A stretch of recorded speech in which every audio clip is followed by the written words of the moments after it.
This is episode 94 of Zen and the Art of Real Estate Investing with my guest, Tarl Yarber. Tarl is a recovering house flipper with over 600 homes flipped, and we're going to talk all about it. Tarl, welcome to the show. Thanks for having me, Jonathan. I am recovering. Yes, sir. Yeah. How long has that recovery been going, and are you going to stay in recovery? Yes, the recovery has been happening since 2018, when I had a full awakening to realize that I had a problem with flipping houses. 2018, I only had, I think, like 4 or 5 rentals out of the hundreds and hundreds of houses I flipped. And I realized, like, wait a second, like, I don't have as much wealth as I would like. If I would start keeping these properties, that would change. So I kind of coined the term, like, recovering house flipper. Like, you had to go on stage, like, hey, my name is Tarl Yarber. I'm a recovering house flipper, that kind of thing. Because I was working harder on the BRRRR strategy starting in 2018. Still flipped, of course, right? Yeah. My market, Seattle, Tacoma, which is where I was, is definitely a very good flipping market, but cash flow was always harder. So I had to focus on the BRRRR method as much as possible to make that work. Was part of the awakening, like you said, like wealth is the thing. Like you keep going from one to another and flipping, but they don't really become assets. They just become like income that you have to pay taxes on if you don't 1031. Yeah, absolutely. 100%. So like a lot of it was just more, I got into the business because I just wanted to make money. Right. Yeah. And, I kind of grew up, from a lower, I always kind of say like upper lower class. There you go. Mm-hmm. So like it always floated between low, middle class, upper, lower class, right? Just in between that bar constantly. Yeah. So like my goal was to make money, right? Like to get rich or to like not lose money kind of a thing. And so high income equated to that. And it took me a while to just realize that I was in this like spiral constantly, like wanting to take high income. And instead of like building up wealth in my balance sheet and stuff. And even though I invested in other things, like I wasn't, keeping like hard assets like real estate, which was weird, like being a real estate investor, not having a whole lot of hard asset real estate. Right. So big wake up call was just more of that. Plus also quality of life. Plus I didn't want to always flip all the time. Yeah. A bunch of stuff happened in 2017 to make me really hate real estate at the time and relook at what I was doing. And so it just kind of all came to a head to realize I needed to start keeping more properties. So when you had 27 flips going, were those 27 separate crews, or were there some that were hopping property to property? Yeah, that's a good question. Like we had it. Okay, let me back up. What I found with construction is it's very, very, not just I would say state specific, more so than city specific. Mm-hmm. And every state has its different regulations, which also like kind of creates its own, like, I don't know, lack of a better word, of like, challenges or benefits of that area when it comes to construction crews. Yeah. So when we used to do stuff in Florida, for instance, we had crews that can do tons of houses at one time, because there's some bigger shops there that can also get like lower cost labor at the time and materials or whatever. And they could run a bunch of projects at once. Now, a lot of times in Florida is because they're like one of the strictest states for licensing for construction. But there's also a ton of dudes out there that like just pay somebody with a license to like use their license too. But you got to watch out for that. Which is normal, but whatever. I did 14 years in Florida, so yeah, I'm aware. A lot of licenses on top of just a full crew of day workers. Yeah, totally. But but some of those guys know how to do their stuff, right? Yeah. We never had that ever in Seattle, right? We had because Seattle's a little different. One, besides a lot of I don't want to get into it. Never mind. But let's just put it this way: the state of Washington, in a sense, has no licensing requirement for construction, so you can. Wow. You can get your GC license, your general contractor's license in the state of Washington by walking into a labor and industries office, paying, I don't know if it's what it is today, but I know when I walked in there, it was $115 to apply for a GC license and then just prove you had a bond and insurance. And you walked out 30 minutes later as a general contractor. So pretty much like that in New Jersey still. Yeah. So like no skill, no nothing. I'm a GC. Let's go. Right. Because I had to do that. What's crazy with Washington though, like is L&I labor and industries for a period of time required you, if you're flipping a house for profit, you had to have your GC license for the state.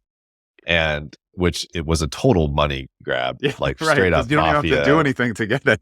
Oh, it's stupid, right? Like, and the only reason why I got it was it got the target off. We had like a lot of audits with L&I, but whatever. Yeah. Like you get the target on your back or whatever. So I just got it just to like show it off and everything, but whatever. but it was so dumb, right? So that said, though, there's a lot of small contractors in Washington that, like, one guy with a truck or one guy with two buddies. And the problem with construction and fix and flip is that we want the best quality, but we are definitely not willing to pay for it at all. So when you're flipping houses, right, it's a Yeah. complete contradiction of the whole point of flipping a house is to, like, spend as little as possible, right? What do you think, like, right now in today's market? Like, obviously, I've slowed down flipping a lot just because I can't, the deals just don't look like they're just not Mhm. good for me. Because at least in my area, this is a great one to talk about though with you. So, like Yeah, in my area, like first time home buyers were buying all the flips because they were getting yeah, horrendous advice and they were desperate.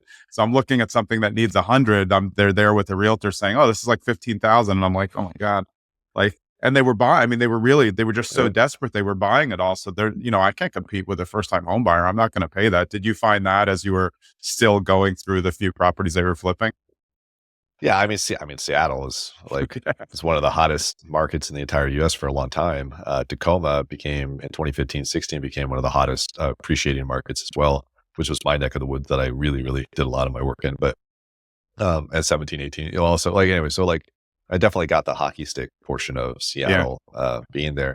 Uh, but towards the end of it, and even today, right, like people, houses sit on market, right? And the people buying it, like when it comes to it's a little different today with like the fixer uppers, but where are in my market, like if somebody sends me an MLS deal on my market that looks like a fixer upper and nobody's bought it yet, then I'm not buying it. Like I don't know if that's contradictory. Like so it's like I'm like Yeah. something's wrong with it. So or Right. why hasn't anybody else bought it? That because there's plenty of people in my market with extreme focus scombing that stuff like Yeah. hard freaking core all the time, right? Right. And I'm not, right? So if there's somebody sending me it, I'm like, okay, my buddy James Daynard who's up there, he's probably already looked at this.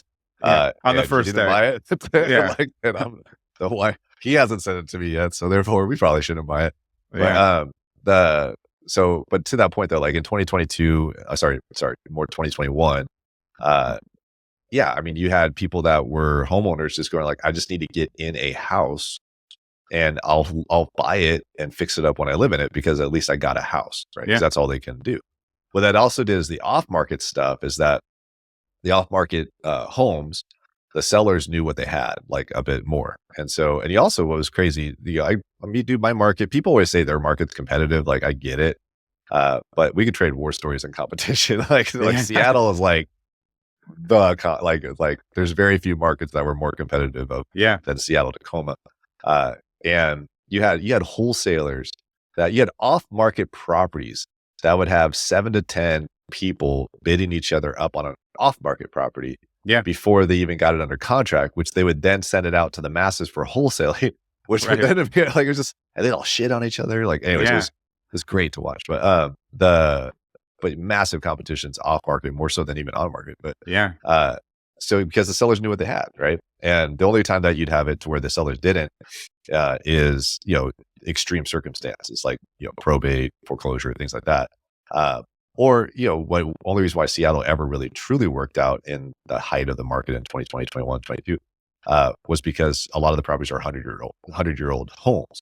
So you built your value through the extreme rehab, or you built your value by adding square footage, or Yeah. you dug the basement out, or you did something where you might have bought the 3-bedroom, 2-bath craftsman home at full price, but the value add was the fact that it hasn't been updated since 1950 and it has an unfinished basement.